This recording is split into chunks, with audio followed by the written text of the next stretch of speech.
ఏపీఎస్ఆర్టీసీలో విద్యుత్ బస్సుల పేరుతో ప్రైవేటీకరణకు వ్యతిరేకంగా ఉద్యమ హెచ్చరిక.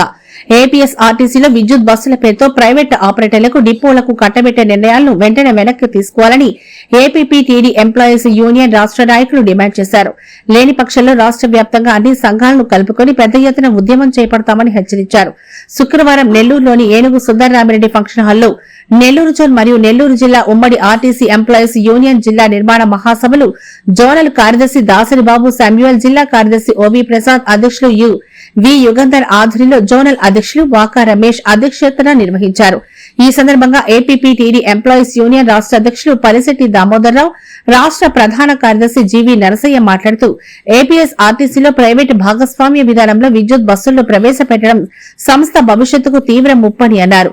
నెల్లూరు, విద్యాధరపురం, గుంటూరు 2 డిపోలను పూర్తిగా ఖాళీ చేసి ప్రైవేటు విద్యుత్ ఆపరేటర్లకు అప్పగించాలనే నిర్ణయం ఆర్టీసీని బలహీనపరుస్తుందని పేర్కొన్నారు. మిగిలిన 9 డిపోల్లో కూడా సగం భాగాన్ని ప్రైవేటుకు కట్టబెట్టే యోచన ఉందని ఆరోపించారు. ఈ విధానం గనక కొనసాగితే ఆర్టీసీ సొంత బస్సుల వాటా క్రమంగా తగ్గిపోతుందని, లాభదాయక మార్గాలు ప్రైవేట్ ఆపరేటర్లకు వెళ్లి నష్టాల మార్గాలు ఆర్టీసీకి మిగిలే పరిస్థితి ఏర్పడుతుందని తెలిపారు. దీంతో సంస్థ ఆదాయ వనరులు ప్రైవేటు చేతుల్లోకి వెళ్లి ఆర్థికంగా బలహీనపడే ప్రమాదం ఉందని ఆందోళన వ్యక్తం చేశారు. ప్రభుత్వం ప్రవేశపెట్టాలని భావిస్తున్న విద్యుత్ బస్సులన్నింటినీ ఆర్టీసీ ద్వారానే నిర్వహించేలా చర్యలు తీసుకోవాలని, వాటిలో ఆర్టీసీ సిబ్బందిని వినియోగించేలా నిర్ణయం తీసుకోవాలని డిమాండ్ చేశారు. అనంతరం ఎంప్లాయీస్ యూనియన్ జోనల్ మరియు జిల్లా కమిటీలను ఏకగ్రీవంగా ఎన్నుకున్నారు. ఈ కార్యక్రమంలో state working president P Subrahmanyam Raju, chief vice president K Nageswara Rao తదితరులు పాల్గొన్నారు. పరిశెట్టి దామోదర్రావు, ఏపీపీటీడీ ఎంప్లాయీస్ రాష్ట్ర అధ్యక్షులు.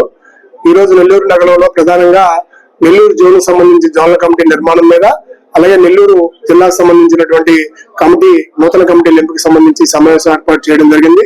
ఈ సమావేశంలో ప్రధానంగా చర్చించిన అంశాల మేరకు ఇవాళ రాష్ట్రంలో ప్రభుత్వం తీసుకున్న నిర్ణయం మేరకు విద్యుత్ బస్సులను ప్రైవేట్ బస్సు ఆపరేటర్లతో నిర్వహించాలని ప్రధానంగా నిర్ణయం తీసుకోవడం, దానివల్ల నెల్లూరు 2 డిపోతో పాటు గుంటూరు 2 డిపోని ఖాళీ చేయించాలని, అలాగే మరో 10 డిపోల్లో 50% ఆర్టీసీ బస్సులు ఖాళీ చేయించి విద్యుత్ బస్సు ఆపరేటర్లకు కేటాయించే విధానాన్ని ఏపీపీటీడీ ఎంప్లాయీస్ రాష్ట్ర కమిటీ తరఫున ఈ సమావేశం ద్వారా తీవ్రంగా వ్యతిరేకించడం జరిగింది. ప్రధానంగా ప్రభుత్వం తీసుకున్న నిర్ణయాల్లో భాగంగా విద్యుత్ బస్సులకి ఏపీఎస్ఆర్టీసీ ఎంప్లాయీస్ వ్యతిరేకం కాదు, కానీ విద్యుత్ బస్సులను కూడా కేంద్ర ప్రభుత్వం ఇచ్చిన రాయితీతో గానీ రాష్ట్ర ప్రభుత్వం రాయితీ కూడా ఇచ్చి ఆర్టీసీ ద్వారా నిర్వహించాలి, ఆ బస్సులని ఆర్టీసీ సిబ్బందితో నిర్వహించాలని చెప్పేసి మేమైతే విజ్ఞప్తి చేస్తున్నాం. ప్రజా రవాణా వ్యవస్థను పటిష్టపరిచి ప్రజలకు పెరుగుతున్న జనాభాకు అనుగుణంగా బస్సుల సంఖ్యను పెంచాలి. పెంచినప్పుడే నిరుద్యోగ యువతకు కూడా ఆర్టీసీలో ఉద్యోగ అవకాశాలు వచ్చే అవకాశం ఉంటుంది. కాబట్టి ఆ దిశగా ప్రభుత్వం ఆలోచన చేయాలని చెప్పేసి ప్రభుత్వానికి విజ్ఞప్తి చేస్తాం.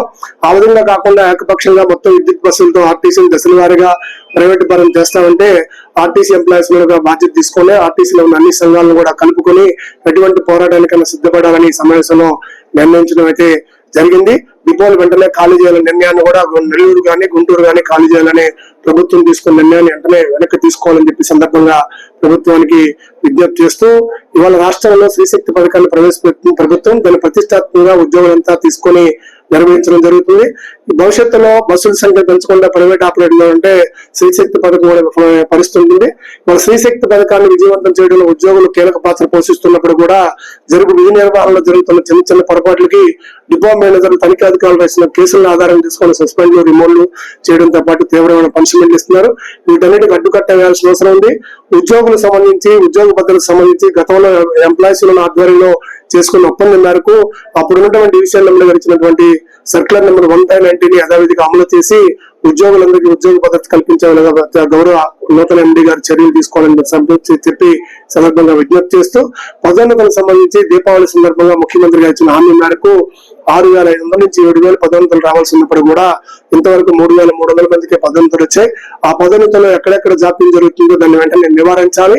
అలాగే నెల్లూరు జోన్ సంబంధించి కూడా ట్రాఫిక్ సూపర్వైజర్ సంబంధించి లీగల్ గా ఉన్న న్యాయపరంగా ఉన్న చిక్కుల మేరకు కొంతమంది పదోన్నతులు ఆగిపోయి ఆ సమస్యను కూడా వెంటనే పరిష్కరించి అన్ని కేటగిరీ ఉద్యోగులకు పదోన్నతులు ఇచ్చే విధంగా ఆర్టీసీ ఉన్నతాధికారులు గౌరవ విజయనగరం గారు చర్యలు తీసుకోవాలని చెప్పేసి ఏపీపీటీడీ ఎంప్లాయీస్ రాష్ట్ర కమిటీ తరఫున విజ్ఞప్తి చేస్తుంది.